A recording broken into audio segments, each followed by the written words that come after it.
নমস্কার, আমি লিও আর তোমরা শুনছো থ্রিলার ল্যান্ড। আজ আবার আমরা হাজির তোমাদের গল্প শোনাতে। আজ তোমরা শুনবে শ্রী বিপুল দাসের কলমে রোমাঞ্চকর অলৌকিক উপন্যাস বজ্র সম্ভবের দ্বিতীয় তথা অন্তিম পর্ব।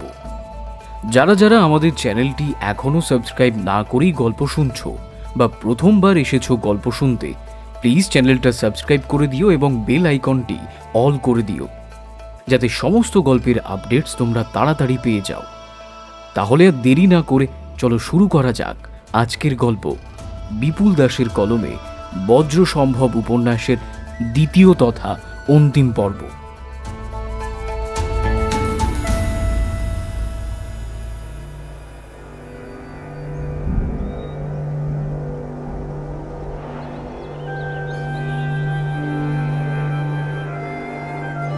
রিকস্টাং চা বাগানের অনেক ওপরে রিম্পো মঠ।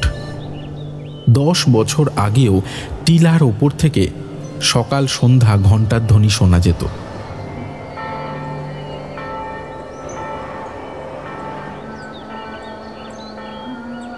ঠান্ডা হাওয়ার ভেতর দিয়ে পাইন গাছের পাতা ছুঁয়ে ছুঁয়ে সেই শব্দ ছড়িয়ে যেত আশেপাশের ওপর নিচের পাহাড়ি বস্তিতে। সানরাইজ ভ্যালি টি গার্ডেন শেষ হওয়ার পর আরও অনেকটা আঁকাবাঁকা পথ পার হলে রিকস্টাং চা বাগান।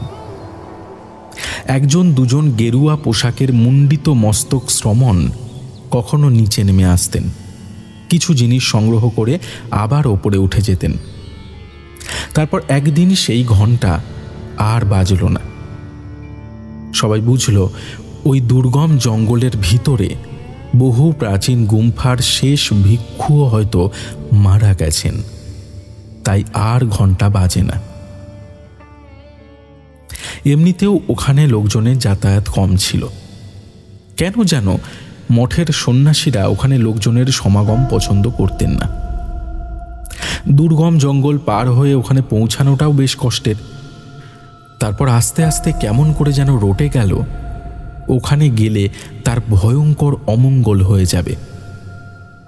যারাই সেই জঙ্গলের ভিতর দিয়ে প্রাচীন গুম্ফায় যাওয়ার চেষ্টা করেছে সবাই ফিরে এসে বলেছে তারা শেষ পর্যন্ত পৌঁছাতে পারেনি। প্রতি মুহূর্তেই মনে হয় ঘন জঙ্গলের আড়াল থেকে কেউ তাদের অনুসরণ করে যাচ্ছে, কে যেন বারণ করছে এগোতে। বুকের ভেতর শিরশির করে ওঠে, কি যেন এক অমঙ্গল অপেক্ষা করে আছে সামনের পথে।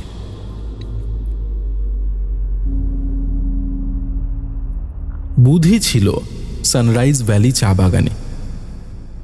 পাশের চা বাগান রিকস্টাং শেষ হলে জঙ্গলের শুরুতেই ছিল ফরেস্ট বাংলো। বীরমান সেখানে কাজ করত। বুধিকে তার স্বভাবের জন্য খুব পছন্দ করত বীরমান।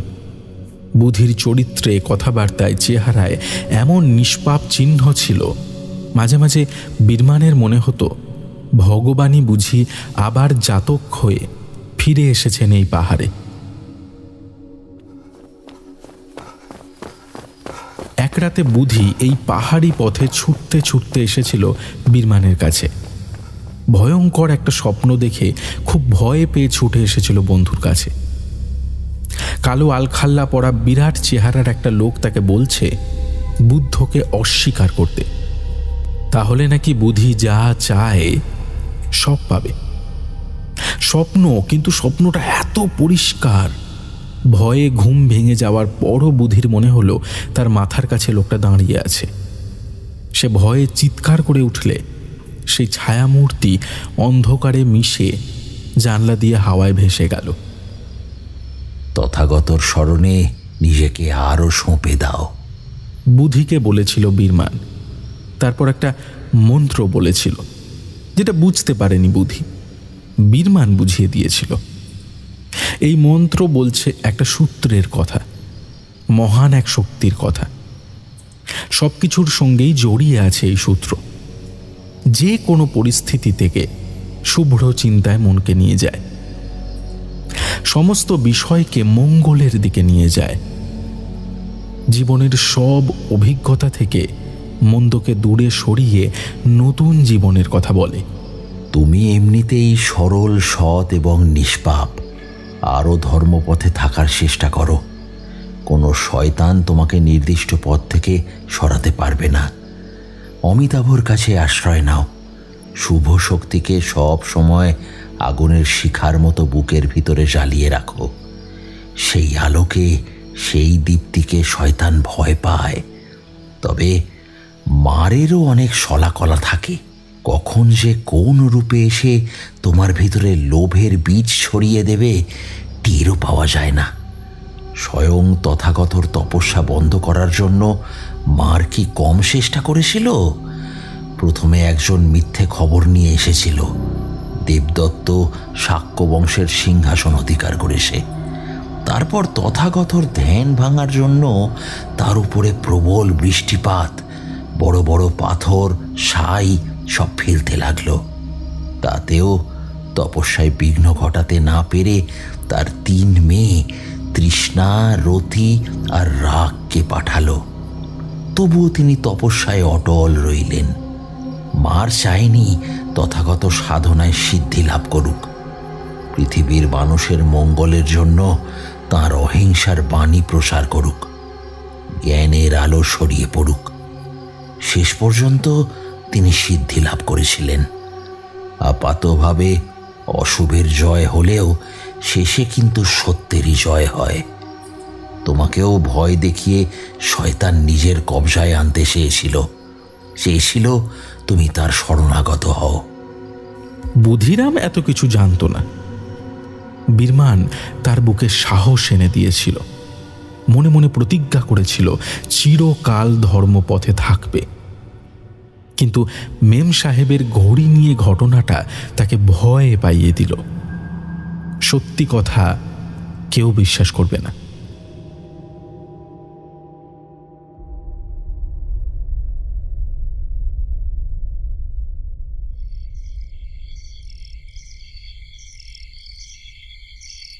মন খারাপ হলে বা একটু আড়াল নিতে হলে বুধি মাঝে মাঝে রাতের বেলায় হাট পার হওয়ার পর ময়নার খালের ওপাশে যে ঝাঁকড়া তেঁতুল গাছ, তার একটা ডালায় বসে থাকে।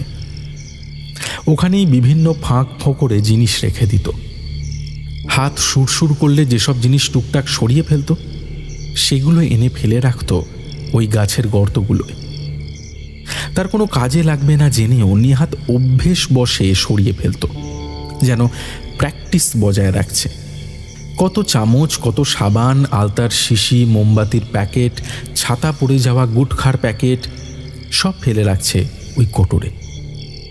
ভাবনা চিন্তা করে খাবার জিনিস কিছু রাখেন, পিঁপড়ে ধরতে পারে। আজ তাড়াতাড়ি দোকান বন্ধ করে এখানে এসে বেশ গুছিয়ে বসল বুধি। মুড ভালো ছিল না। তার ষষ্ঠ ইন্দ্রিয় বলছিল গাছে সে ছাড়াও আরও কেউ আছে। গাছটা এতই ঝাঁকড়া, দিনের বেলাতেও গাছে উঠলে কিছুই দেখা যায় না, চারপাশ অন্ধকার দেখায়। তাছাড়া কদিন ধরে আকাশ কালো মেঘে ছেয়ে আছে। দুপুর বেলাতেই মনে হয় বুঝি সন্ধে নেমে গেছে। রাত্রিবেলায় ঘন অন্ধকারে তো কিছু দেখা বা বোঝাই যায় না। বুদ্ধি অবশ্য একটু চেষ্টা করতেই সব দেখতে পেল, কিন্তু কেন এই অস্বস্তি হচ্ছে সেটা বুঝতে পারল না। হঠাৎ প্রচণ্ড নীল আলোয় চারিদিক উজ্জ্বল হয়ে উঠল। সেকেন্ডের মধ্যে নীল আলোর শিকড় শাখা প্রশাখা নিয়ে নেমে এলো সাধুরাঙার মাঠে। বুধির চোখের সামনে একটা তাল গাছ পুড়ে ঝলসে গেল। পর মুহূর্তে ভয়ঙ্কর শব্দে ফেটে পড়ল, যেন হাজারটা হাতি একসঙ্গে গর্জন করে উঠল।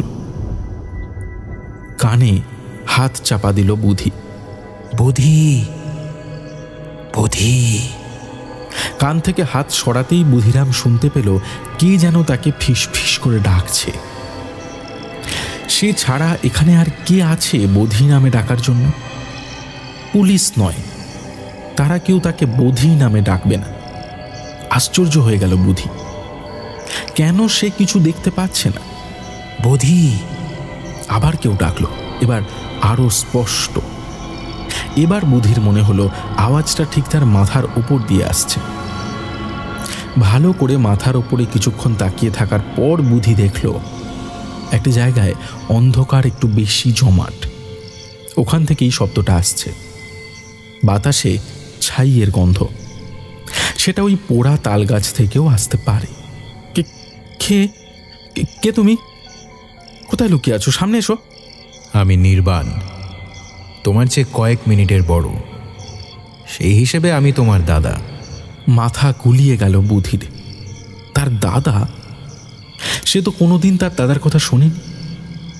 লোকটাকে দেখাই বা যাচ্ছে না কেন? মিথ্যে কথা, আমার কোনো দাদা নেই। বেরিয়ে এসো, বেরিয়ে এসো বলছি, আমি তোমার মুখ দেখতে চাই।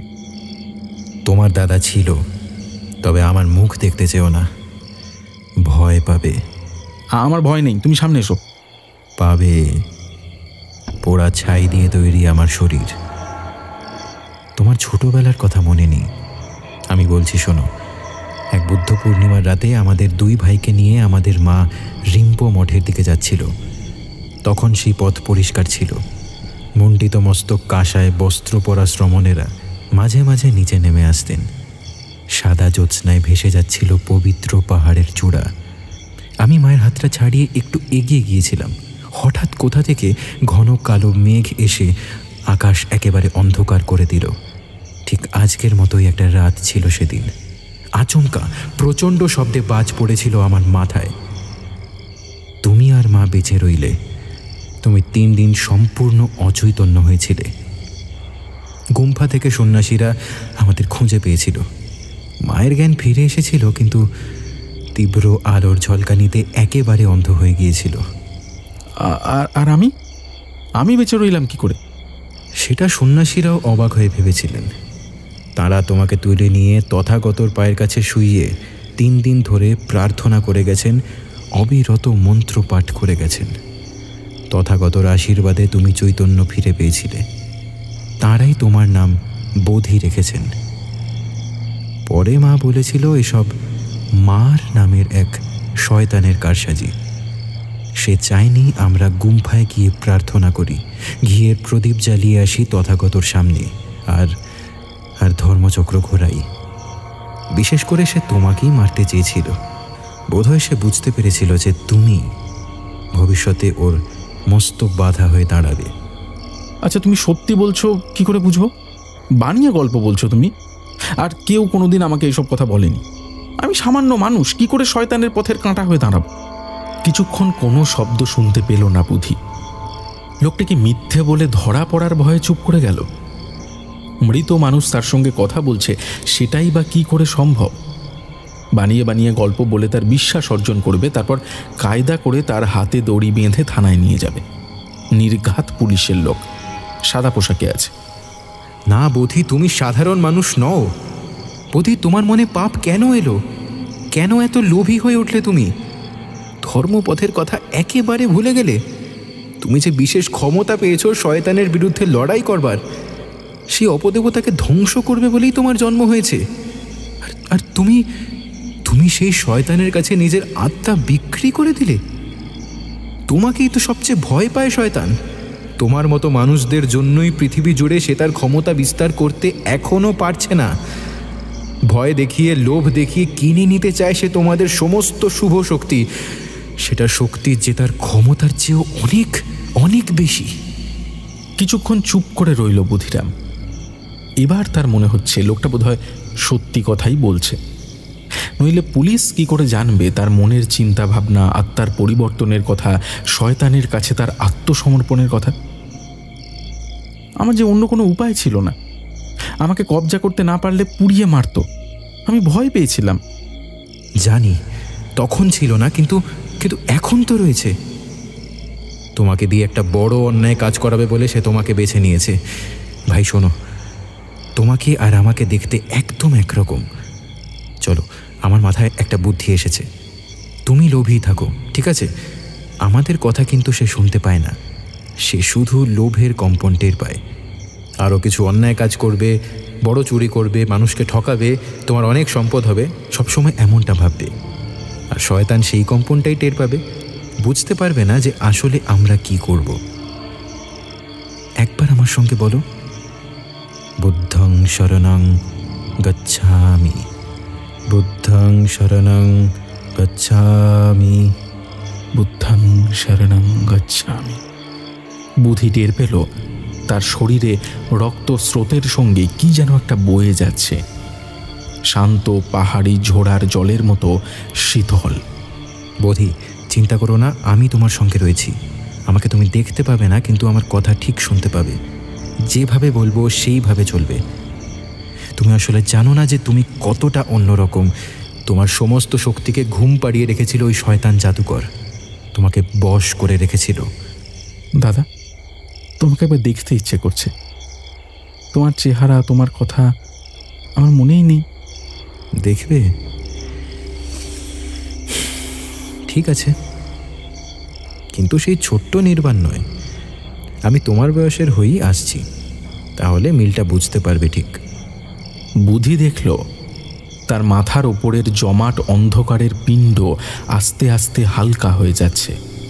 তারপর সেখানে একটা মূর্তির অবয়ব গড়ে উঠছে। ছাই ছাই রঙের একজন মানুষ, তার মতোই বয়স। অবাক হয়ে গেল বুধি, যেন আয়নায় নিজেকে দেখছে। হুবহু বুধিরাম। দেখা হয়েছে? এবার যে আমায় যেতে হবে, যা বললাম সবটা মনে থাকে যেন, কেমন? আবার প্রচণ্ড জোরে বিদ্যুৎ চমকালো। চারপাশ কেঁপে উঠল বজ্রপাতের ভয়ঙ্কর শব্দে। বুধি দেখল মূর্তিটা ভেঙে যাচ্ছে। বাতাসে অল্প ছাই উড়ে গেল। এখন আর জমাট অন্ধকারটা নেই। পুরো ঘটনাটা যেন স্বপ্নের মতো ঘটে গেল। অবাক হয়ে বসে রইল বুধি। তে ডালা থেকে নেমে আস্তে আস্তে বাড়ির দিকে রওনা হলো। মাথাটা ভার হয়ে আছে।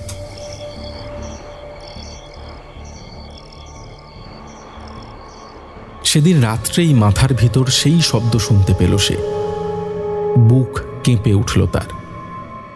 বাইরের শব্দ কানে হাত চাপা দিয়ে বন্ধ করা যায়, কিন্তু অদৃশ্য কোনো মানুষের কথা যদি সরাসরি তার মাথার ভিতর ঢুকে পড়ে, সেটাকে সে কিভাবে আটকাবে? জানলা, দরজা, তার সব ইন্দ্রিয়ের দ্বার বন্ধ করে রাখলেও এই কণ্ঠস্বর সে ঠিক শুনতে পাবে। ভয় পেয়েছ বুধি?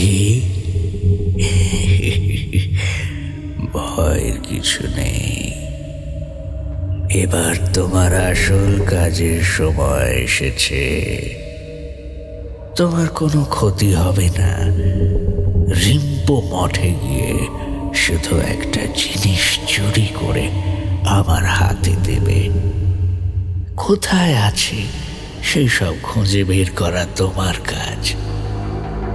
বুদ্ধি, সাহস, লুকোনো জিনিস সরিয়ে ফেলার কৌশল, সবকিছুতেই বেশ সড়গড় হয়েছ তুমি। এবার তোমার শেষ খেল দেখাও। ব্যাস, তোমার কাজ শেষ। গুম্ফা থেকে বাইরে আনার পর তোমাকে আবার দরকার হবে না। তখন যে কেউ ওটা স্পর্শ করতে পারে। মন স্থির করো বুধি। কোনো কারণে চঞ্চল হয়ে আছে তোমার মন। শোনো, আগামী অমাবস্যায় আমার লোক তোমাকে একটা গাছের শিকড়ের রস দেবে। তুমি রাতে শোয়ার সময় সেটা খেয়ে শোবে। তারপর কি হবে, কি করতে হবে, সব দেখতে পাবে, জানতে পারবে।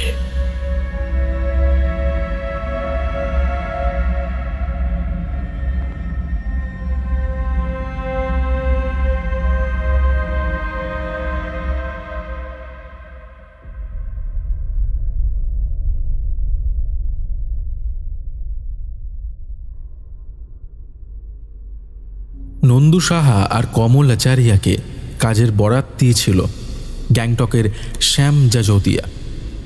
গ্যাংটকের সবথেকে বড় আর পুরনো কিউরিও শপ দ্য অ্যান্টিকের মালিক। তার কাছে খবর ছিল রিকস্টাং টি গার্ডেনের আরও ওপরে পরিত্যক্ত এক গুম্ফায় মূল্যবান একটা জিনিস আছে।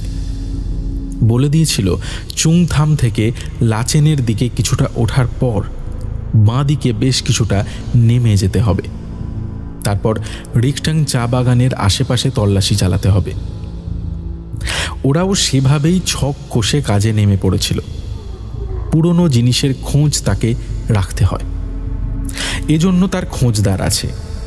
তাদেরই একজন সানরাইজ ভ্যালি চা বাগানের হরি সুব্বা বলেছিল সে তার ঠাকুরদার কাছে শুনেছে রিম্পো মঠে অনেক দিনের পুরনো একটা দামি জিনিস আছে। কি জিনিস বলতে পারেনি, কিন্তু তার সঙ্গে তন্ত্রমন্ত্র জড়িয়ে আছে। বহুদিন আগে কোনো বৌদ্ধ পরিব্রাজক তিব্বত থেকে বিহার হয়ে নালন্দায় যাওয়ার পথে হয়তো বুঝতে পেরেছিলেন যে পথেই তার মৃত্যু হতে পারে। তার পরিবারের এই মূল্যবান জিনিসটি এই দুর্গম মঠে তিনি গচ্ছিত রেখে যান। তারপর তিনি আর ফেরেননি। শোনা যায় মনে পাপ নিয়ে লোভের হাতে কেউ সেটাকে স্পর্শ করলে হিমালয় ওলট পালট হয়ে যাবে। শুনে হেসেছিল যে যদিয়া চুরির ভয়ে এইসব আজগুবি গল্প রটিয়ে দেওয়া হয়। সহজ সরল পাহাড়ি মানুষেরা এগুলো বিশ্বাস করে, কিন্তু মনে হচ্ছে সত্যিই কিছু দামি জিনিস সেখানে আছে। হয়তো 1000 বছরের পুরনো পুঁথি, পুরনো মুদ্রা বা সোনার বুদ্ধমূর্তি। আবার তেমন কিছু দামি জিনিস নাও হতে পারে, সেরকম অভিজ্ঞতাও তার আছে। খবর পাঠিয়েছিল কালিম্পংয়ের নন্দু সাহাকে। লোকটা শিয়ালের মতো ধূর্ত। নেপালের রাজ পরিবারের ব্যবহার করা জিনিস পর্যন্ত তাকে এনে দিয়েছে। নন্দুই বলেছিল কমল আচারিয়ার কথা। সে নাকি পুরনো জিনিস ভালো চিনতে পারে, আন্তর্জাতিক চোরাচালানের খবর টবরও রাখে, পড়াশোনা জানা লোক। তাকে একজন পুরাতাত্ত্বিক হিসাবে সঙ্গে নিলে কাজের নাকি সুবিধে হবে। অনেক সময় নতুন জিনিসকেও অ্যান্টিক টাচ দিয়ে কিছু জালিয়াত ব্যবসা করে। দেখলে মনে হবে প্রাচীন কোনো চীন সম্রাটের মুদ্রা। অ্যাসিড দিয়ে ঘষলেই নিকেল বেরিয়ে পড়ে। সেগুলো অবশ্য কোনো ট্যুরিস্ট বুঝতে না পারলেও যা যদিয়া বুঝতে পারে, হাঁকিয়ে দেয় কিংবা জলের দরে কিনে নেয়। সমতলের ক্যালেন্ডারের হিসেব পাহাড়ে চলে না। শিলিগুড়ি জলপাইগুড়িতে যখন বসন্ত রীতিমতো পলাশের ডালি নিয়ে কোকিলের কুহু নিয়ে হাজির, গ্যাংটকে বড়জোর বলা যেতে পারে পাতা ঝরার মরশুম। শুকনো পাতা উড়ে পড়ছে উপত্যকা জুড়ে। ঠান্ডা দিনের বেলা একটু কমেছে বটে, কিন্তু সূর্য পশ্চিমে সামান্য ঢলতেই উত্তরের হাওয়ার দাপট বাড়তে থাকে। ভিউ পয়েন্টে দাঁড়িয়ে টুরিস্টরা কাঞ্চনজঙ্ঘার পশ্চিম ঢালে এক টুকরো লাল আবিরের ছোঁয়া দেখে গদগদ স্বরে বলে ওঠে, অসাধারণ। রাতে তো যথারীতি লেপ কম্বলের পাট রয়েছেই, তা হোক না সে মার্চের শেষ সপ্তাহ। আগুনটা প্রায় নিভে এসেছে। পদম বাহাদুর অন্যমনস্ক ছিল, খেয়াল করেন উনুনের ভেতরে জ্বলতে থাকা কাঠগুলো প্রায় সবই ছাই হয়ে এসেছে। জ্বলে উঠে উত্তাপ দেবার মতো ক্ষমতা ওদের ভেতরে আর অবশিষ্ট নেই। বিগত যৌবনা সুন্দরীর শেষ রশ্মির মতো লাল আভাটুকু রয়েছে, কিন্তু শীতের হাওয়া যখন শরীরের খোলা জায়গাগুলোতে কামড় বসাচ্ছে, তখন এই আগুন পদম বাহাদুরের মতো মানুষের কাছে বড় মহার্ঘ। পাহাড়ি বস্তিতে শীত ছড়িয়ে আছে ঝাউ গাছের পাতায়, স্কোয়াশের লতায়, বিছানার কাঁথা কানিতে আর সমস্ত শরীর জুড়ে। সামান্য ওই আভা প্রয়োজনীয় উত্তাপ দিতে পারবে না ঠান্ডা হয়ে আসা পরম বাহাদুরের শরীরকে। প্রায় নিভে আসা উনুনের ভেতরে আরও একটা শুকনো ডাল গুঁজে দিল পদম। ঘরের কোণে আজই সে জ্বালানি কাঠের একটা স্তূপ সাজিয়ে রেখেছে। কড়া শীত নামার আগে সে প্রচুর কাঠ মালিকের এই বাংলোতে জোগাড় করে রেখেছিল। নভেম্বর, ডিসেম্বর আর জানুয়ারির আধা আধি হতেই সেই সঞ্চয় শেষ। তারপর রোজই তাকে নিচের জঙ্গল থেকে অল্প অল্প করে কাঠ জোগাড় করতে হয়েছে। এখন অবশ্য চাহিদা অনেক কম। শুধু রাত্রে কখনো ডিউটি পড়লে রান্নাবান্না আর তার নিজের শীত কাটানোর জন্য কাঠের দরকার পড়ে। গ্যাংটক থেকে সিংতাম চুংথাং রোডে ড্রাগন হলিডে পেরোলে 2 কিলোমিটার আগে একটা ভয়ঙ্কর বিপজ্জনক ঢালু পথ নেমে গেছে অনেক নিচে। ছোট্ট একটা বসতি রয়েছে সেখানে, মাত্র কয়েক ঘর মানুষের বাস। ওরা তিব্বত থেকে শরণার্থী হয়ে অনেক দিন আগে এখানে এসেছিল। জায়গাটা টেবিল টপের মতো, চারপাশে পাহাড়, মাঝখানে ছোট্ট একটা সমতল ভূমি। সেখানেই শ্যাম জাজোদিয়ার বাংলো। গ্যাংটকের কিউরিও শপ দ্য অ্যান্টিকের মালিক শ্যাম জাজোদিয়াকে সবাই ডাকে ঠুলো দাজু নামে। তার মোটা সোটা চেহারার জন্যই এই নাম। আজ বিকেলে শ্যাম জাজোদিয়া এসেছে। পদম বাহাদুর লক্ষ্য করে দেখেছে মালিক এখানে এলেই নানা রকম লোকজন দেখা করতে আসে। পদম বোঝে না ওরা শহরে মালিকের দোকানে বা বাড়িতে দেখা না করে তেল পুড়িয়ে কেন এত দূরে আসে। যারা আসে তারা খুব একটা সুবিধার লোক বলে মনে হয় না পদমের। এসেই এই বাংলোর ভেতর ঢুকে পড়ে। তারপর ঘন্টার পর ঘন্টা ধরে মালিকের সঙ্গে কথা বলে।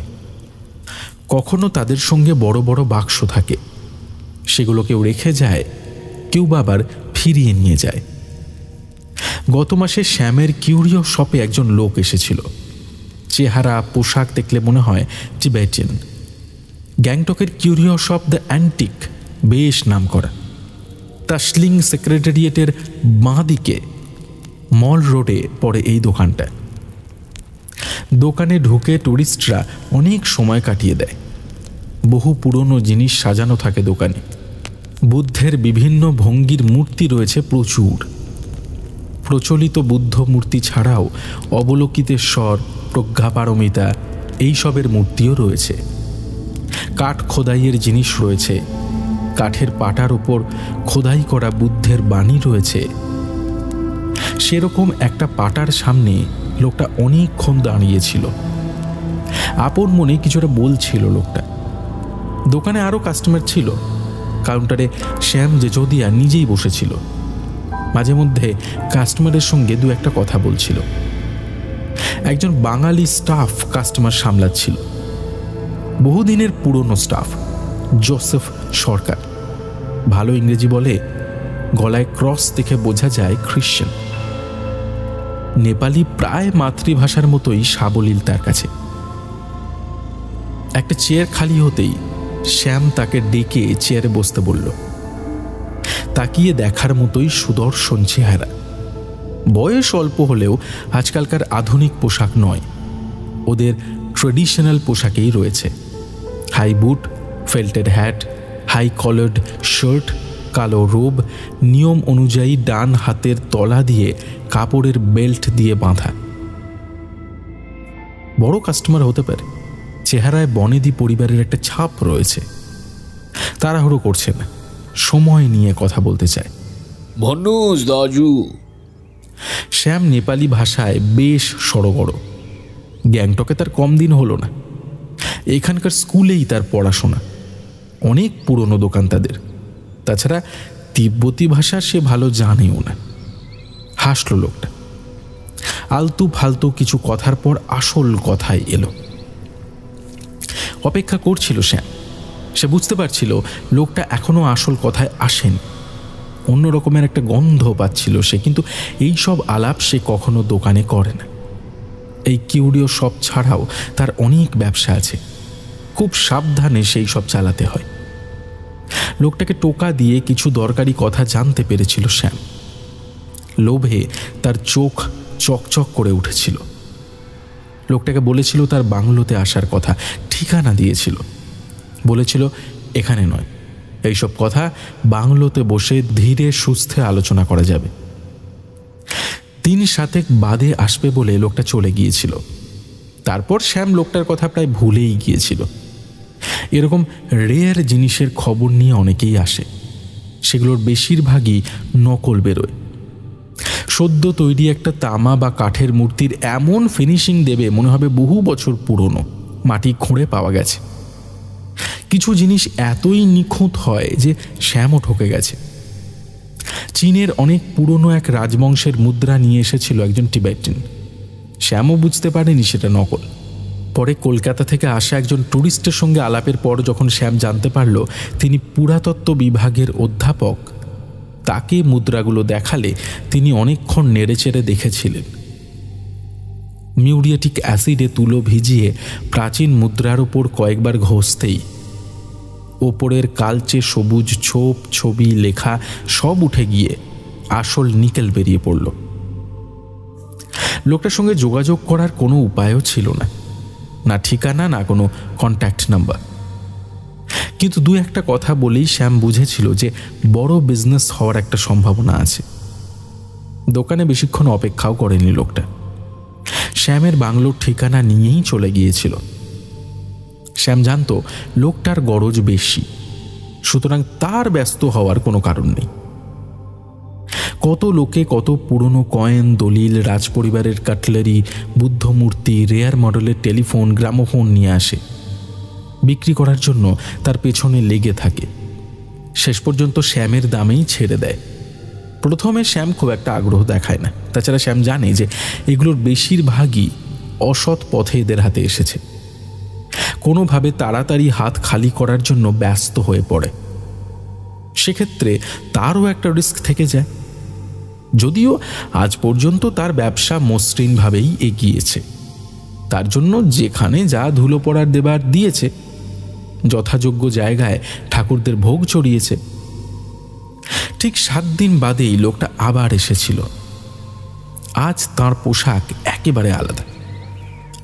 বেলা 11টা নাগাদ প্রথমে দোকানেই এসেছিল লোকটা। তার পরনও ছিল হলুদ কালো খোপকাটা ব্লেজার, জিন্সের প্যান্ট, পায়ে সাদা স্পোর্টস শু, মাথায় চওড়া বারান্দাওয়ালা টুপি। তাকে একদম ইংরেজি ফিল্মের হিরোর মতো লাগছিল। পাহাড়ি শহরে এরকম পোশাক পথে বেরোলেই দেখা যায়। তবু এর চেহারায় এমন একটা বনেদি আভিজাত্যের লক্ষণ রয়েছে যে শ্যামও 2-1 সেকেন্ডের জন্য তার দিকে মুগ্ধ দৃষ্টিতে তাকিয়েছিল। নমস্তে জানিয়ে লোকটা প্রশ্নবোধক দৃষ্টিতে শ্যামের দিকে তাকালে শ্যামও নমস্কার জানায়। তারপর চোখের ইশারায় একটু অপেক্ষা করতে বলেছিল। দোকান একটু ফাঁকা হতেই ওরা কথা শুরু করেছিল। আমি আপনার দোকান থেকে কিছু কিনতে বা কিছু বিক্রি করতে আসিনি, শুধু একটা ইনফরমেশন, যেটা সাকসেসফুল হলে আপনার আমার দুজনেরই লাভ। কি রকম লাভ? দেখুন, যেটা খুঁজছি সেটার ইন্টারন্যাশনাল মার্কেট ভ্যালু কয়েক কোটি। আপনার সঙ্গে আমি সব হিসেব পরে করব, আগে আপনাকে গল্পটা শুনতে হবে। আর আমার মনে হয় পারলে একমাত্র আপনি পারবেন সেটার খবর নিতে। হিলে আর নর্থ বেঙ্গলের ডুয়ার্সে আপনার অনেক সোর্স আছে এসব কালেকশন করার। আমি অনেক ভেবে বুঝেছি, you are the right person for the mission. Shyam তখন তাকে বলেছিল দোকানে এসব কথা হবে না। সে যেন শহর থেকে দূরে তার বাংলোতে আসে, সেখানেই ব্যাপারটা সে পুরো শুনবে, ভেবে চিনতে পরের কথা হবে। শ্যামের পক্ষে যদি সেই কাজ সম্ভব হয় তবে বিজনেস ডিল হবে। শ্যাম তার বাংলোর ঠিকানা বুঝিয়ে দিয়েছিল লোকটাকে। 7 দিন বাদে আজ আবার এসেছে লোকটা। শ্যাম আগেই পৌঁছে গিয়েছিল। প্রায় আধ ঘন্টা বাদে একটা টাটা সুমোতে চড়ে লোকটা এসে পৌঁছালো। পাদাম এখন দেখে বুঝতে পারে কোনটা ভাড়ার গাড়ি আর কোনটা মালিকের নিজের। টাটা সুমো থেকে যে লোকটা নেমে এদিক ওদিক দেখছিল, পাদাম দেখেই বুঝল লোকটা উঁচু দরের। পাদামকে দেখতে পেয়ে লোকটা হাতের ইশারায় ডাক দিল, শ্যামবাবু এসেছেন? পদম হ্যাঁ বোধক ঘাড় নাড়ল। মালিককে বলো লাচেনের লোবসাং রিং তার সঙ্গে দেখা করতে এসেছে। পদম ভেতরে গিয়ে তার মালিককে খবর দিতে শ্যাম তাকে পাঠাতে বলল, আর বলে দিল এখন যেন আর কেউ ভেতরে না আসে। অন্য কেউ এলে পদম যেন বলে দেয় যে মালিক ব্যস্ত আছে, আজ আর কারোর সঙ্গে দেখা হবে না। প্রায় ঘন্টা খানেক বাদে লোবসাং আর শ্যাম জাজোদিয়া ঘর থেকে বেরোলো। সূর্য পশ্চিমের আকাশের একটা পাহাড়ের পিছনে চলে যেতেই দ্রুত দিনের আলো কমে বিকেল মরে যেতে শুরু করেছে। সামনের উপত্যকার পাইন বনের ভিতর দিয়ে যে ঘন কুয়াশা ভেসে আসছে, সেটা দূরে থাকলে সাদা মেঘ হয়ে যায়। হাওয়ায় ভেসে এলে বোঝা যায় আসলে ঘন কুয়াশা। তখন আর সাদা থাকে না, ধূসর মনে হয়। বাংলোর সামনে অনেকটা সমতল জায়গা, বেশ মোটা কাণ্ডের 3-4টে দেবদারু গাছ রয়েছে। ঠান্ডা বাতাসে সেগুলোর পাতা দুলে উঠছিল। পাশেই লালিগুরাসের একটা বেশ বড় গাছ লাল ফুলে ভরে আছে। উল্টো দিকে সারি সারি ক্যাকটাস রয়েছে, কয়েকটার মাথায় অদ্ভুত ফুল ফুটে আছে। একটু নিচেই পাইন, ফার, দেবদারুর বন। ক্যাকটাসের সারির পাশেই পদম দাঁড়িয়েছিল। লোবসাং বাইরে এসে একবার চারপাশটা দেখল ভালো করে। শ্যাম জাজোদিয়া এসে দাঁড়িয়েছে তার পাশে। অন্ধকার দ্রুত তার ধূসর পাখার ছায়া ফেলেছে উপত্যকা জুড়ে। এখনই কালো হয়ে যাবে সব। দূরে পাহাড়ের গায়ে একটা দুটো আলোর বিন্দু দেখা যাবে। পদম উনুনে কাঠ গুঁজে দিয়ে পাশে বসে ওম নেবে। কোথাও কোনো সাংসারিক শব্দ পাওয়া যাবে না। হঠাৎ কোথাও গম্ভীর কুকুরের ডাক, নিচে অস্পষ্ট মানি খোলার জলের শব্দ, আর জঙ্গল থেকে ঝিঁঝির ডাক শোনা যাবে শুধু। একটানা অনেকক্ষণ চলার পর যখন সেই সব বন্ধ হয়ে যাবে, আরও অন্ধকার, আরও নৈঃশব্দ যেন চেপে বসবে পদমের ওপর। কিছু কথা হলো ওদের। হাত বাড়িয়ে দিল লোকটা। শ্যামও হাত নাড়ল। করমর্দনের পর লোকটা তার ভাড়ার টাটা সুমো নিয়ে ফিরে গেল। তার গাড়ির টেল ল্যাম্পের দিকে কিছুক্ষণ চিন্তিতভাবে তাকিয়ে রইল শ্যাম জাজোদিয়া। বাঁক নিতেই লাল বিন্দুটা অদৃশ্য হয়ে গেল। আপন মনেই মৃদু হাসল শ্যাম। কাজে নামতে হবে, আট ঘাট বেঁধে নেটওয়ার্ক চালু করতে হবে। প্রায় খড়ের গাদায় সূঁচ খোঁজার মতোই অনেক দিন আগে তিব্বত থেকে আসা এক পরিব্রাজকের অনুসন্ধানে নামতে হবে। তাকে পাওয়া যাবে না, কিন্তু তার রেখে যাওয়া একটা অত্যন্ত দামি জিনিস খুঁজে বের করতে হবে। মনে হচ্ছে হরিসুব্বা নেহাত বাজে কথা বলেনি। রেকটেং ভ্যালি দিয়েই শুরু করতে হবে।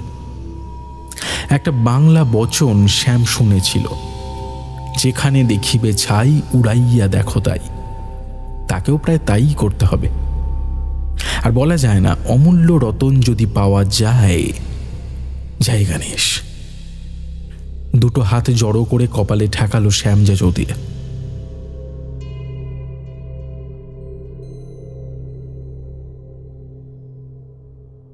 এই লোবসাং শ্রেণীতের পরিবারের একজন 1950-এ চীন তিব্বত আক্রমণ করলে ভারতে পালিয়ে এসেছিল।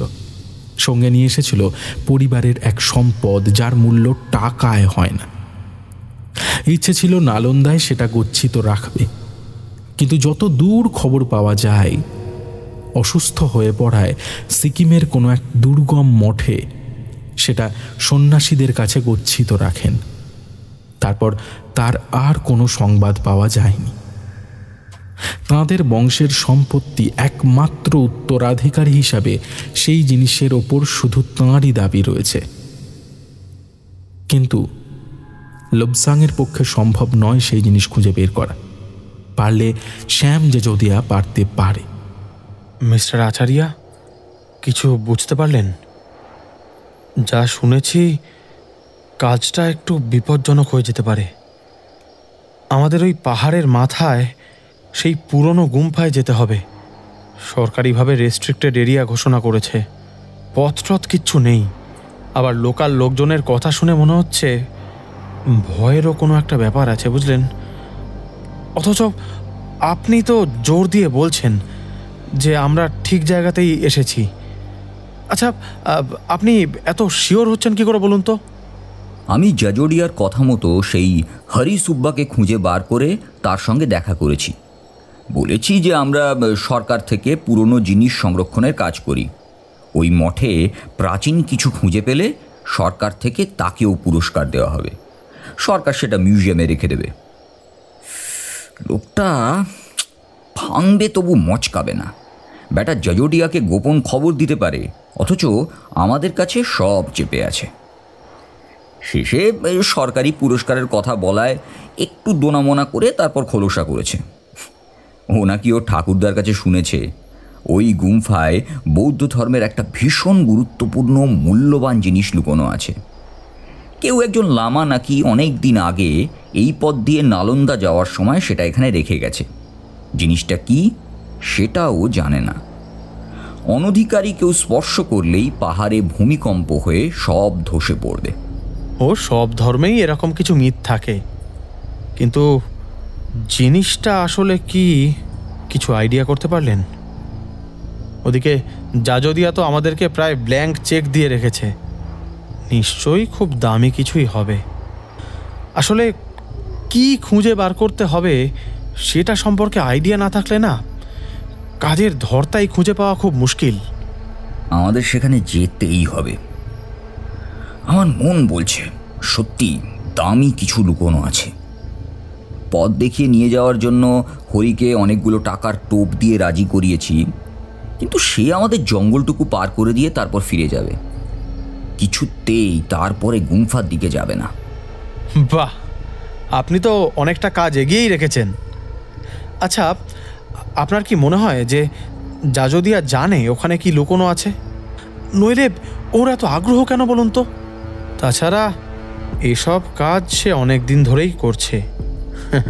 আসলে জিনিসের গন্ধ পায় ঠিক, নইলে ভাবুন কাজের বরাত দিয়েই অত টাকা অ্যাডভান্স দিয়ে দিল।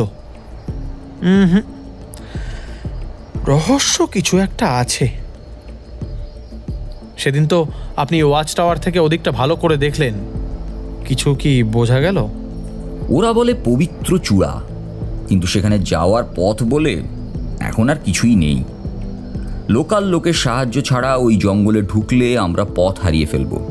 তার উপর আমাদের রওনা হতে হবে রাতে। বুনো জন্তু আছে, পাহাড়ি ময়াল, ভালুক, অজস্র জোঁক। ওই জিনিসটায় আমার বড় ভয়, কিন্তু অ্যাডভান্স নিয়ে ফেলেছি। কাজে নামতেই হবে। অপারেশন রিম্পো। তাহলে সামনের অমাবস্যায় কাজে নামি? হ্যাঁ, জিনিসপত্র গোছাতে হবে। মনে রাখবেন তো, লবণ নিতে হবে বেশ অনেকটা করে। জোঁক ছাড়াতে লবণ ছাড়া কোনো উপায় নেই। আর আপনার সেই অস্ত্রটা কিন্তু সঙ্গে নেবেন। উপায় না থাকলে প্রাণ বাঁচানোর জন্য সঙ্গে থাকা ভালো। একটা এক্সট্রা সাহস পাওয়া যায়, এই আর কি। কমলাচারিয়া নন্দু সাহার কাছে অনেক কিছু চেপে গেল। সে প্রায় ধরে ফেলেছে কোন জিনিসের জন্য শ্যাম জাজদিয়া এত টাকা খরচ করতে দ্বিধা করছে না। নন্দু সাহার মতো মাথা মোটা সে নয়।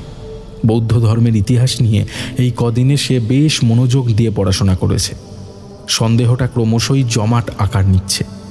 একবার হাতে পেলে থোড়াই শ্যাম জাজদিয়াকে দেবে, একদম বর্ডার পার করে পাঠিয়ে দেবে। বাকি জীবন রাজার হালে থাকবে সে।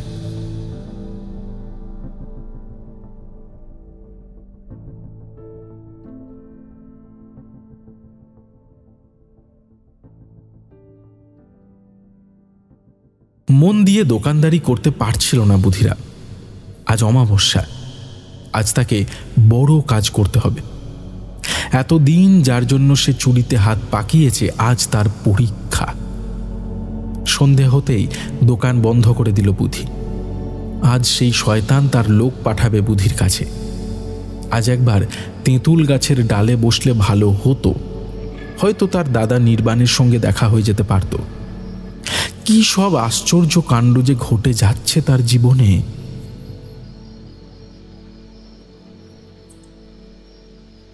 রাত 8টা নাগাদ কেউ তার দরজায় টোকা দিল। অবাক হলো বুধি। লোকটা পায়ের শব্দ তার শুনতে পাওয়ার কথা ছিল, কিংবা অচেনা কোনো গন্ধ। লোকটা যেন আচমকা আকাশ থেকে তার দরজায় নেমে এলো। শয়তানের দূত বোধহয় এভাবেই আসে।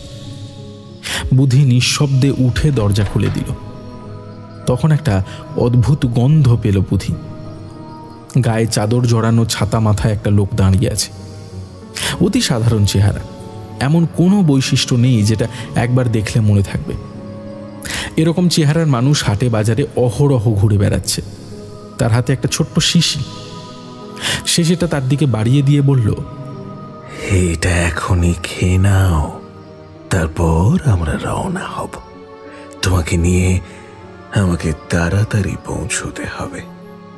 কোথায় যাব আমরা? কিভাবে যাব? সে তো পৌঁছলেই দেখতে পাবে। আর এসেছিলে যেভাবে, সেইভাবেই যাবে। তুমি এখন কৃতদাস, আমাদের প্রভুর অসীম ক্ষমতা। ভয় নেই, কাজ হয়ে গেলেই তুমি কৃতদাসত্ব থেকে মুক্ত। তখন আবার তোমার স্বাধীন জীবন। কি কাজ? আমি জানি না, জানলেও তোমাকে বলার অধিকার আমার নেই। পৃথিবীর প্রতিটি কোণায় ছড়িয়ে আছে আমাদের লোক। আমরা মানুষের শুভ বুদ্ধিকে ধ্বংস করি, লোভ উস্কে দিই, আর সাধু সন্তের তপস্যা পণ্ড করি। ত্যাগের পথ থেকে ভোগের পথে নিয়ে যাই মানুষকে। অনেক প্রাচীন আমাদের সংঘ, সব জয় করব আমরা। তারপর এই পৃথিবী আমাদের মুঠোয়। নাও নাও নাও, দেরি করো না, এখনই খেয়ে ফেলো এটা, নাও। আচ্ছা, কিভাবে আমি মাথার ভেতরে নির্দেশ শুনতে পাই? তোমার পায়ে যখন মশা কামড়ায়, তুমি হাত তুলে সেটাকে মারো। কে নির্দেশ পাঠায় তোমার মাথায় মারার জন্য? হ্যাঁ, সব তরঙ্গের খেলা। তোমার চিন্তার কম্পন বুঝতে পারেন আমাদের প্রভু। তোমার মাথায় ভালো কাজ করার নির্দেশ পাঠায় কে? মানুষের মনে মন্দ কাজ করার নির্দেশ পাঠায় কে? বিপদে কে তোমাকে পালাতে বলে? তোমার মগজ এক উন্নত গ্রাহক যন্ত্র। আমাদের প্রভু তাই তোমাকে এই কাজের জন্য নির্বাচন করেছেন। প্রেরকের সঙ্গে তরঙ্গ মিলে গেলেই যোগাযোগ হয়ে যায়। হাত বাড়িয়ে শিশিটা নিল বুধি, মুখ খুলে ভেতরে ঢেলে দিল ভেতরের মিষ্টি মিষ্টি গন্ধের তরল পদার্থ। তারপর আর কিছু মনে রইল না তার। তারপর অনেক দিন ভুজঙ্গ স্টোর্স বন্ধ রইল, খোলা পড়ে রইল তার ঘর। সাধুরাঙায় আর কোনো দিন কেউ বুধিরামকে দেখেনি তারপর থেকে। চোখ খুলে বুধিরাম দেখল একটা পাহাড়ি নদীর পাশে সে শুয়ে আছে। পাথরে ধাক্কা লেগে জলের শব্দ হচ্ছে। মাথার ভিতরে এখনো ঘুম রয়েছে। কিছু বুঝতে পারছিল না সে। মনে হচ্ছিল এখনই চা বাগান থেকে অনেক মানুষ মশাল হাতে ছুটে আসবে। হঠাৎ জল থেকে উঠে এলো একটা বিশাল দেহ, সেই আগের বারের মতোই। পথি, তুমি আসলে বোধিসত্ত্ব, বুধিরাম না। তোমার মনে নেই আমি বজ্রপাত ঘটিয়ে তোমাকে মারতে চেয়েছিলাম? একটুর জন্যে তুমি বেঁচে গেলে। তোমার ভাই নির্বাণ পুড়ে ছাই হয়ে গেল। তোমার মা সেই তীব্র আলোর ঝলকানি সহ্য করতে না পেরে অন্ধ হয়ে গেল। তোমাদের আর বুদ্ধ পূর্ণিমায় গিয়ে প্রার্থনা করা হলো না, কিন্তু তুমি বেঁচে গেলে। আর সেই মঠেই তোমাকে নিয়ে গেল সন্ন্যাসীরা। তুমি বেঁচে উঠলে। আমি অবাক হয়ে দেখলাম সেই গাইতং বা তোমাকে দিয়ে স্পর্শ করানো হলেও কোনো ভূমিকম্পে কেঁপে উঠল না পৃথিবী, কোনো ধস নামলো না, উল্কা ছুটে এলো না পৃথিবীর দিকে। সন্ন্যাসীদের মতো আমিও বুঝলাম তুমি সেই আশ্চর্য বালক। এই পাহাড়ে যার জন্মানোর কথা পুরনো পুঁথিতে লেখা আছে, তুমি সেই। তোমার হৃদয় পবিত্রতম। সেবার বীরমান তোমাকে বুদ্ধের শরণাগত করেছিল। আবারও বেঁচে গিয়েছিলে তুমি। তারপর মিথ্যে চুরির দায়ে পুড়ে মরার ভয়ে যখন পালাচ্ছিলে, তোমাকে আমি মুঠোয় পেলাম। তোমার মনে লোভের বীজ বুনে দিলাম। তারপরের কথা সেসব স্মৃতি আমি তোমার মগজ থেকে মুছে দিয়েছি। তুমি এখন আমার মুঠোয় বন্দী।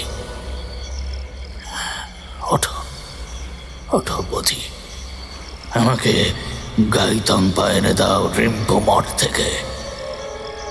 তুমি ছাড়া পৃথিবীর আর কারো সাধ্য নেই ওই মঠে ঢুকে সেই জিনিস বাইরে নিয়ে আসবে। গাইতংপা? গাইতংপা কি? গাইতংপা হলো তিব্বতী ভাষায় লেখা বৌদ্ধ পুঁথি।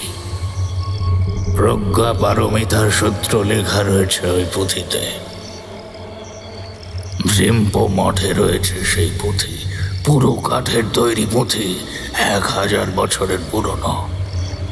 মোট 305 পৃষ্ঠার এই পুঁথির প্রতিটা পাতায় সোনার জলে লেখা প্রজ্ঞা পারমিতার সূত্র।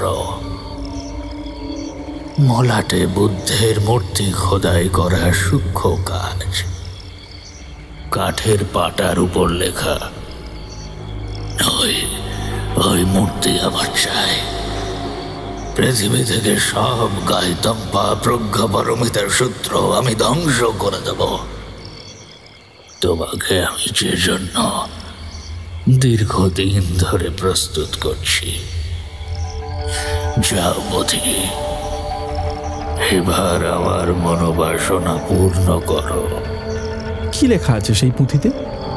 আছে অনেক সূত্র, লোটাস সূত্র, হৃদয় সূত্র, হীরক সূত্র, সুরঙ্গমা সূত্র। মানুষের ভেতরের শুভ শক্তিকে জাগিয়ে তোলার কথা, জ্ঞানের কথা, প্রজ্ঞার কথা, চেতনাকে নিম্ন স্তর থেকে ঊর্ধ্ব স্তরে নিয়ে যাওয়ার কথা। হত জেনে তুমি কি করবে? যা বলছি তাই করো। এবার ওঠো বোধিসত্ত্ব, এবার রিম্পো মঠের পথে রওনা দিতে হবে তোমাকে। আমি তোমাকে জঙ্গল পার করে দেব, তারপর তুমি সেই প্রাচীন গুম্ফায় প্রবেশ করবে, খুঁজে বার করবে গাইতংপা। আমি জানি তুমি ঠিক খুঁজে পাবে কোথায় লুকোনো আছে সেই মহামূল্যবান গাইতংপা। তোমার চোখ তৈরি হয়ে গেছে, আমি বাইরে অপেক্ষা করব। আমার হাতে তুলে দিলে তোমার কাজ শেষ। বুধি দেখল মঠে যাওয়ার পথের ঘন অরণ্য পার করে সে পবিত্র চূড়ার মঠের সামনে দাঁড়িয়ে রয়েছে। কয়েক মুহূর্তের জন্য সে দ্বিধাগ্রস্ত হয়ে রইল। কি করবে? চুরি করে শয়তানের হাতে এনে তুলে দেবে সেই পবিত্র গ্রন্থ? কানে কাছে স্পষ্ট শুনতে পেল কেউ বলছে, যা ভাই, ভয় নেই, আমি আছি তো তোর সঙ্গে। মনে আছে তো কি বলেছিলাম? বাতাসে ছাই পোড়া গন্ধ পেল বুধি। বুঝল দাদা নির্বাণ তার সঙ্গে রয়েছে। মাঠের দিকে পা বাড়ালো বুধি।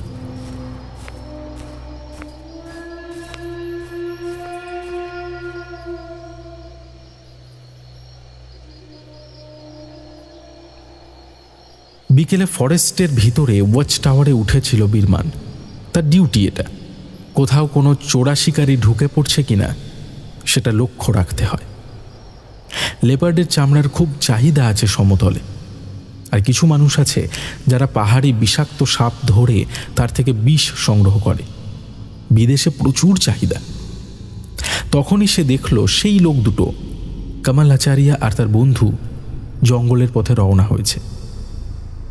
ওদের সামনে একটা লোক, পোশাক দেখে মনে হচ্ছে পাহাড়ি মানুষ, পথ দেখিয়ে নিয়ে চলেছে। অনেক উঁচু থেকে পাহাড়ি ঈগলের দৃষ্টিতে সে ওদের চিনতে পারল। বীরমান বুঝল ওরা সেই দামি জিনিসের লোভে বিপদের পথে পা বাড়িয়েছে। দ্রুত ওদের পেছনে অনুসরণ করতে শুরু করল বীরমান। যেভাবেই হোক ওদের আটকাতে হবে। খারাপ উদ্দেশ্য নিয়েই ওরা গুম্ফার দিকে রওনা হয়েছে। মিস্টার আচারিয়া, আমরা ফাঁকা ঝোপে শুধু শুধু লাঠি মারছি না তো? হয়তো হয়তো কিছুই নেই। আমি যা আন্দাজ করছি, আন্তর্জাতিক বাজারে তার দাম কয়েক কোটি টাকা। আমি শিওর জিনিসটা ওই মঠের ভিতরেই আছে। বুঝলেন নন্দুবাবু, জিনিসটা একটা পুঁথি, 100 BC থেকে 600 AD ভেতরে লেখা, প্রজ্ঞা পারমিতার সূত্র। কাঠের পাটার উপরে সোনার জলে লেখা। মহাযান সূত্র বলা হয় বৌদ্ধদের কাছে পবিত্রতম সম্পদ, পারফেকশন অফ উইজডম, জ্ঞান বা মেধার চরম উৎকর্ষ লাভ। পরাকাষ্ঠাও বলতে পারেন। প্রজ্ঞাপারমিতা মানে তাই দাঁড়ায়। মহাযানী পন্থায় চেতনাকে নিম্ন স্তর থেকে উচ্চ স্তরে নিয়ে যাওয়ার জন্য যে সাধনা, সেই বিষয়ে বুদ্ধের উপদেশগুলোই প্রজ্ঞাপারমিতার সূত্র। টিবেটিয়ান ভাষায় প্রথম প্রজ্ঞাপারমিতার সূত্র লিপিবদ্ধ করার কাজ শুরু করেন টিবেটের রাজা স্রোং-সাং গাম্পো 6th সেঞ্চুরিতে। তিব্বতে সোনা পাওয়া সহজ ছিল, তাই এগুলো সোনার জল দিয়ে লেখা হয়েছিল, প্রধানত বেশ শক্ত কাঠের পাটার ওপর। এইগুলোই গাইতংপা। সম্ভবত সেই রকম একটা পাটা এখানে লুকোনো আছে। একটা ধারালো কুকুরি দিয়ে জঙ্গলের গাছপালা কেটে পথ করে নিচ্ছিল হরিসুব্বা। জোরালো টর্চ জ্বালিয়ে রেখেছে আচারিয়া। একটু দূর থেকে গাছের আড়ালে আড়ালে ওদের অনুসরণ করে চলেছে বীরমান। পেছনে আলো ফেললে চট করে গাছের আড়ালে লুকিয়ে পড়ছিল। এরা যদি মঠে ঢোকার চেষ্টা করে তবে বীরমানের প্রাণ থাকতে ওদের আটকাবার চেষ্টা করবে। বীরমানের হাতেই ওদের মরণ নিশ্চিত। অনেকটাই এগিয়ে এসেছে ওরা। বুকের ভেতরে ভয় এবং লোভ দুটোই কাজ করছিল, কিন্তু লোভ জয় করে নিচ্ছিল ভয়কে। দুর্গম অরণ্যের ভেতর দিয়ে পথ করে একটু একটু করে এগিয়ে চলেছিল ওরা দুজন। পেছনে বীরমান। আর একটু বাদেই কপাল ভালো থাকলে ওদের হাতে আসবে কোটি টাকার সম্পদ। কোনো কারণ নেই, তবু আচারিয়া এবং নন্দু সাহা দুজনেরই মনে হলো আড়াল থেকে কেউ ওদের ওপর নজর রাখছে। ষষ্ঠ ইন্দ্রিয় বলছে বিপদের কথা। পেছনে একটা গাছের ডাল ভাঙার শব্দ হলো। চট করে ঘুরে গিয়ে সেদিকে জোরালো আলো ফেললো আচারিয়া, কিন্তু কিছুই দেখতে পেল না। অথচ একটা ভয়ে ঢুকলো মনে। কারোর তো জানার কথা নয় এই অভিযানের কথা, তবে কেন বারবার মনে হচ্ছে সামনে পিছনে জঙ্গলের প্রতিটি পাতার আড়াল থেকে কেউ তাদের উপর লক্ষ্য রেখে চলেছে। সাব, কেউ আমাদের ফলো করছে, আমার ডর লাগছে, আমি আর যাব না, আর অল্প বাকি আছে, আপনারা চলে যান। হরিসুব্বা দাঁড়িয়ে পড়ল। তার চোখে মুখেও ভয়ের স্পষ্ট ছাপ ফুটে উঠেছে। সে আর এক পাও এগোতে রাজি নয়। তার ষষ্ঠ ইন্দ্রিয় বলছে সামনে কোনো বিপদ ওত পেতে রয়েছে। যারা এই জঙ্গলে ঢুকেছে তাদের পরিণতির কথা তার মনে পড়ে যাচ্ছিল। আরে আরে ভয় পাচ্ছ কেন? কেউ জানেই না যে আমরা এখানে রওনা হয়েছি। ফলত ফলো করার প্রশ্নই ওঠে না। তুমি ভুলে যাচ্ছ তুমি সরকার থেকে পুরস্কার পাবে। আর তাছাড়া আমাদের কাজ হলে আমরাও তোমাকে যথেষ্ট বকশিস দেব। না সাব, এবার আপনারা যান, আমাকে লাখ টাকা দিলেও আমি যাব না। আমরা তো সরকারি কানুনের খিলাফ করে জঙ্গলে ঢুকেছি, ধরা পড়লে জেল খাটতে হবে। তার চেয়েও বড় বিপদ থাকতে পারে। আমরা পাহাড়ের মানুষ, অনেক কিছু বিশ্বাস করি, বুঝতে পারি। আমাদের সামনে পিছনে বিপদ মত পেতে আছে। কিসের বিপদ? এরকম বিপদের কাজ আমরা অনেক করেছি, কোনো ভয় নেই। আমরা তো আছি সঙ্গে। আর আর দরকার পড়লে আরও টাকা দেব তোমাকে, কোনো চিন্তা নেই। যেসব শুনেছ সেগুলো সব বাজে গল্প, বুঝলে? আরে বাবা, কেউ যাতে ওই গুম্ফার দিকে না যায় তাই তো তোমাদেরকে ভয় দেখানোর জন্য কেউ ওসব রটিয়ে দিয়েছে। আর কিসের বিপদ বলো তো? কিসের বিপদ? ও, কোনো জন্তু জানোয়ার যদি আসে তার ব্যবস্থা আমরা ঠিক করতে পারবো। ভগবান না করুন আমাদের সেই বিপদ দেখতে হয়। আমি চললাম, আপনারা যান, আমাকে টাকা দিতে হবে না। হরিসুব্বার আফসোস হচ্ছিল ওদের প্রস্তাবে রাজি হয়েছে বলে। এখন বুঝতে পারছে ওইসব পুঁথি টুথি বাজে কথা। ওরা আরও দামি কিছু লুকিয়ে পাচার করার জন্য ওখানে যেতে চাইছে। তার কাছে তো বারে বারে জানতে চেয়েছিল ওখানে কোনো মূল্যবান জিনিস আছে কিনা। সে টাকার লোভে, পুরস্কারের লোভে যতটা জানে সব বলে দিয়েছিল। আড়াল থেকে বীরমান ওদের কথা শুনতে পাচ্ছিল। হরি ফিরে আসছে। একটু আড়ালে সরে গেল বীরমান। ভালোই করেছে হরি, ওদের জঙ্গল পার করে দেয়নি। বীরমানও বুঝতে পারছিল জঙ্গলে অস্বাভাবিক কিছুর অস্তিত্ব। অস্বস্তি হচ্ছিল তার। যে কোনো মুহূর্তে কিছু একটা ভয়ঙ্কর ঘটনা ঘটে যাবার আশঙ্কা করছিল বীরমান। মিস্টার আচারিয়া, আমার আমার কেমন যেন একটা অমঙ্গল আশঙ্কা হচ্ছে। কেমন যেন অস্বাভাবিক লাগছে। জঙ্গলে সবসময় যে ঝিঝি পোকার ডাক শোনা যায় সেটা পর্যন্ত শোনা যাচ্ছে না। মনে হচ্ছে ওরাও ভয়ে চুপ করে আছে। কেমন যেন অ্যানকানি লাগছে গোটা পরিবেশটা। অবশ্য ভূত আমি বিশ্বাস করি না, কিন্তু সত্যি বলতে কি আমারও একটু অস্বাভাবিক লাগছে। কিন্তু আমরা প্রায় এসে গেছি। আর একটু বাদেই আমাদের হাতের মুঠোয় আসবে গাইতংবা, সেই পুঁথি। পরিত্যক্ত মঠ, পাহারা টাহারা কিচ্ছু নেই। ঢুকে একটু খোঁজাখুঁজি করতে হবে জাস্ট। আমাদের জন্য তো আর কেউ সেটা সাজিয়ে রাখেনি। তবে পেয়ে যাব। শ্যাম জাজোরিয়াকে কাঁচকলা দেখিয়ে আমি আর আপনি রাতারাতি পালাবো। তারপর 50-50। বেইমানি করবেন? একটু রিস্ক হয়ে যাবে না? মানে পাহাড়ে তো শ্যাম জাজোদিয়ার নেটওয়ার্ক আমাদের চেয়ে অনেক বেশি। এমনকি আমরা জিনিসটা পেলে যে পালিয়ে যেতে পারি এই কথা সেও হয়তো ভেবে রেখেছে। ও 2 নম্বরই কারবার করে, একদম ঘাঘু মাল। হয়তো দেখুন আমাদের পেছনেই কাউন্টার স্পাই লাগিয়ে রেখেছে। পালাতে গেলে মেরেও ফেলতে পারে। এই এরিয়া ছেড়ে বেরিয়ে যাওয়ার সব পথেই হয়তো ও পাহারা রেখেছে। পুরো সিকিম আর নর্থ বেঙ্গলের ডুয়ার্স জুড়ে ওর জাল ছড়ানো। আমার ধারণা ওর ওপর তলাতেও হাত আছে। দেখুন মশাই, ছোটবেলায় পড়েছিলাম ঘুমন্ত সিংহের মুখে কখনো হরিণ আপনি ঢোকে না। কেষ্ট পেতে গেলে রিস্ক তো নিতেই হবে। ভেবে দেখেছেন কয়েক কোটি টাকা। হরিটা তোর কুকরি নিয়ে চলে গেল, বাকি জঙ্গল ঝোপ ঝাড় এই সমস্ত ঠেলে আমাদেরই এগোতে হবে। নন্দু সাহা চুপ করে রইল। কমলাচারিয়া ভাবল কথাটা বলা বোধহয় ভুল হলো।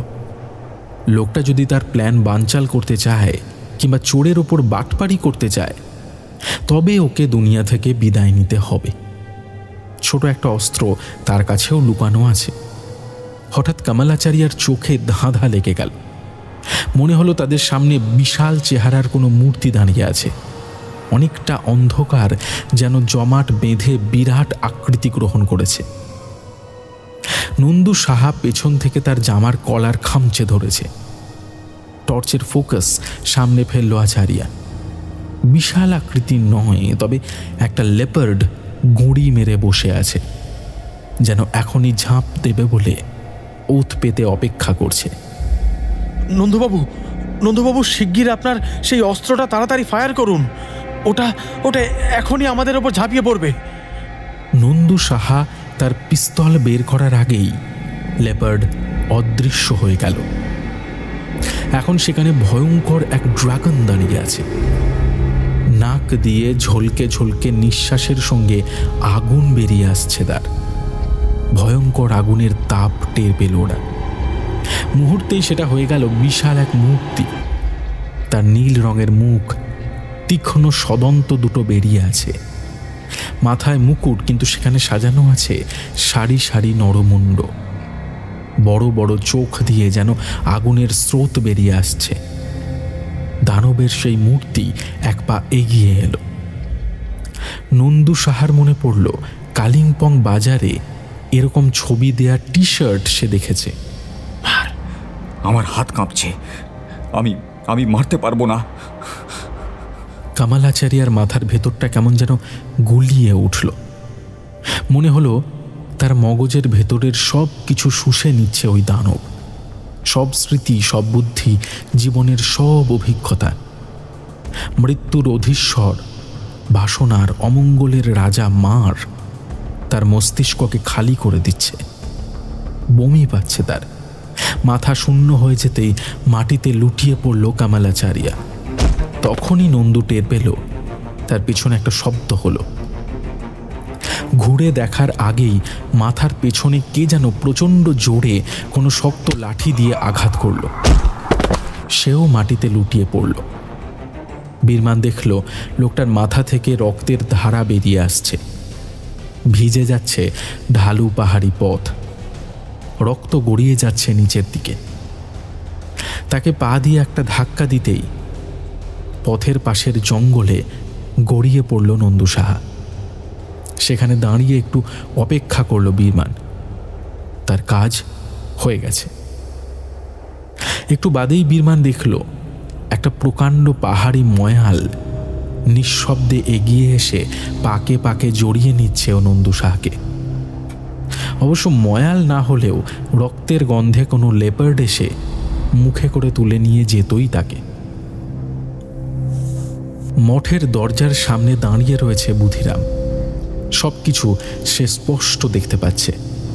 আশ্চর্য, এখানে কোনো জঙ্গল নেই, যেন নিয়মিত পরিষ্কার করা হয় এই উঠান, ভেতরের ঘর। বুধি জানে সে ভেতরে ঢুকে গাইতম্পা ঠিক খুঁজে পাবে। তারপর শয়তানের হাতে তুলে দিতে হবে সেই অমূল্য সম্পদ, গাইতম্পা।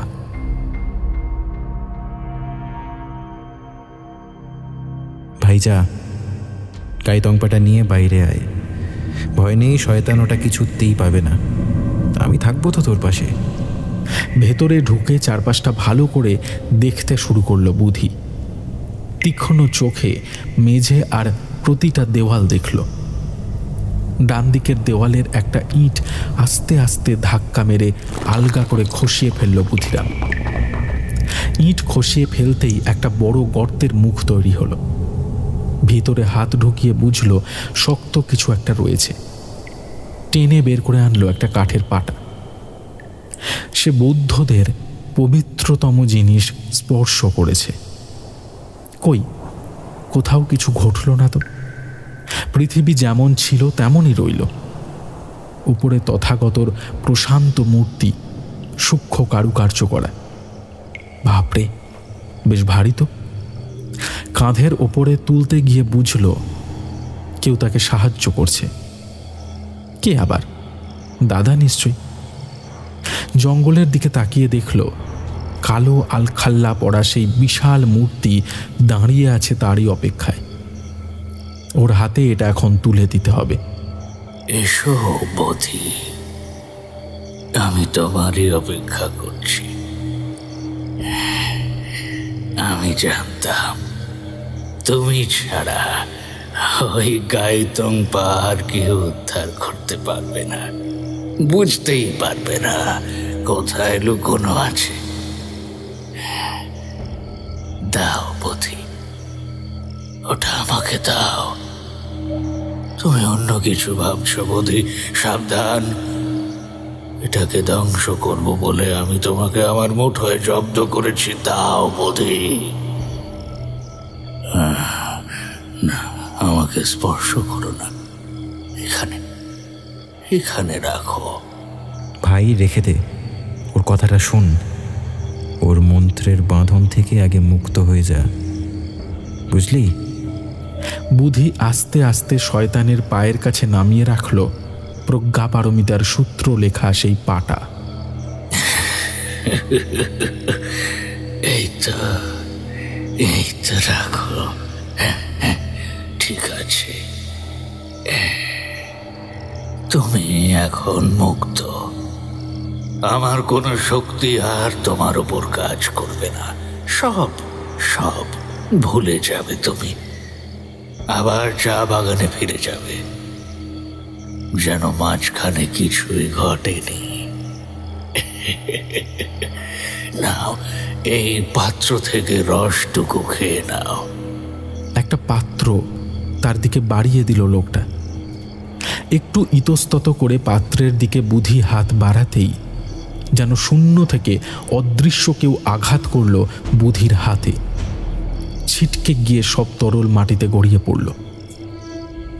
বিশাল চেহারার সেই দানব দেখল তার পায়ের কাছে পড়ে থাকা গাইতংপা কেউ তুলে নিয়েছে। তাকে দেখা যাচ্ছে না, শূন্যে ভাসছে গাইতংপা। বোধি, তুমি আমার সঙ্গে বিশ্বাসঘাতকতা করছো। দৈব মায়া দিয়ে তুমি গাইতংপা রক্ষা করতে চাও। এবার আর তোমার রক্ষা নেই, তোমাকে পুড়িয়ে ছারখার করে দেবো আমি। হঠাৎ সেই মূর্তি দেখল তার সামনে দুজন বোধি দাঁড়িয়ে আছে। একজন ফর্সা আর একজনের চেহারা ছাই রঙা। গাইতংপা দ্বিতীয় বোধির হাতে। কেমন যেন বিমূঢ় হয়ে পড়ল দানব। সেই বোধি আস্তে আস্তে পিছিয়ে যাচ্ছে। একদম খাদের কিনারায় গিয়ে দাঁড়ালে হতচকিত দানব তার দিকে লক্ষ্য করে ঝাঁপ দিল। গুঁড়ো গুঁড়ো হয়ে অন্য বোধি মিশে যাচ্ছে গাইতংপা সহ। বাতাস ভরে যাচ্ছে পোড়া ছাইয়ের গন্ধে। খাদের প্রান্ত থেকে অন্ধ আক্রোশে ঘুরে দাঁড়ালো সেই ভয়ঙ্কর মূর্তি। সাবধান বোধি, বিশ্বাসঘাতকতার শাস্তি মৃত্যু। আমার এতদিনের সব পরিকল্পনা তুমি ধ্বংস করে দিলে। তুমি মায়ার সাহায্যে গাইতংপা সরিয়ে দিলে, আবার তুমি আমাকে হারিয়ে দিলে। আবার কিন্তু এবার তোমার মরণ হবে। কোন শক্তির ক্ষমতা নেই আজ তোমাকে বাঁচানোর। বেঁচে থাকলেও জরাগ্রস্ত, স্মৃতিভ্রষ্ট, এখন বাদ হয়ে ভিখিরির মতো পাহাড়ে পাহাড়ে ঘুরে বেড়াবে তুমি।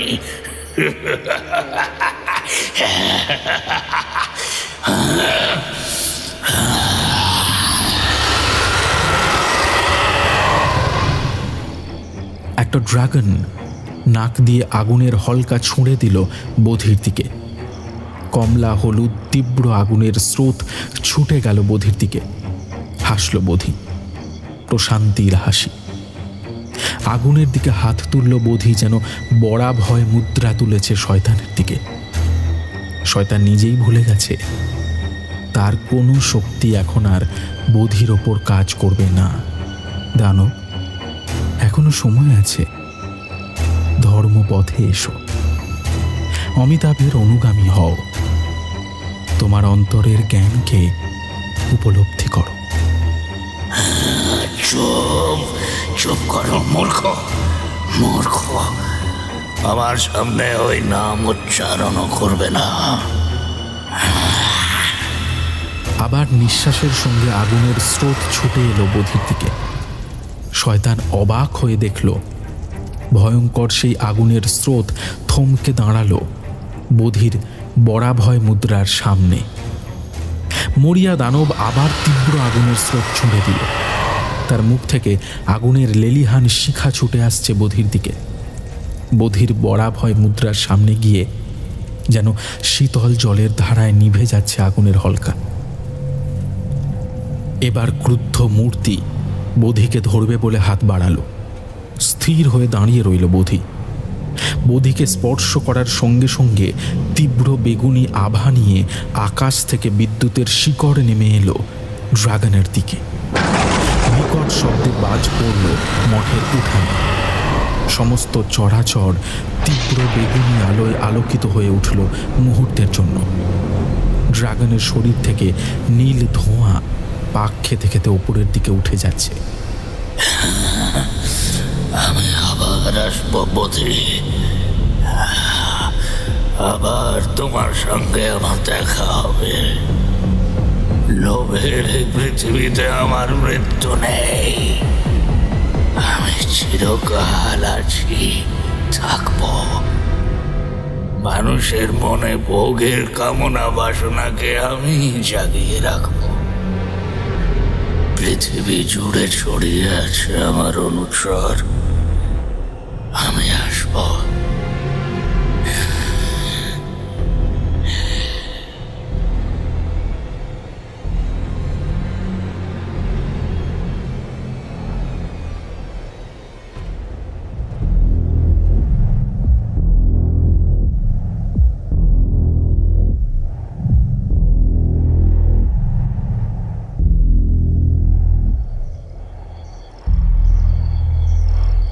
যা, এ জিনিস যেখানে ছিল সেখানেই রেখে দিয়ে আয়।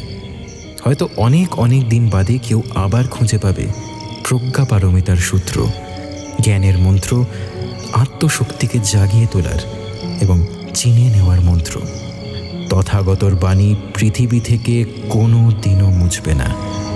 মঠের সামনে পরিচ্ছন্ন উঠানে দুই ভাই বসল পদ্মাসনে।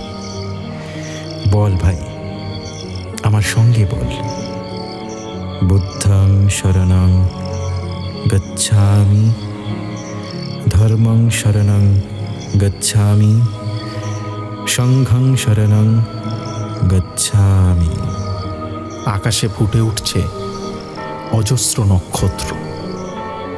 ওদের এই মন্ত্র ছড়িয়ে পড়ছে উপত্যকার পাইন বন ছাড়িয়ে সেই নক্ষত্র বিধির দিকে। অনেক দিন বাদে নিচের বস্তির লোকজন শুনতে পেল কোথাও ঘণ্টা বাজছে। পবিত্র চূড়ার দিকে এখনই সূর্য উঠবে। ক্রমশ পরিষ্কার হয়ে আসছে পূবের অন্ধকার।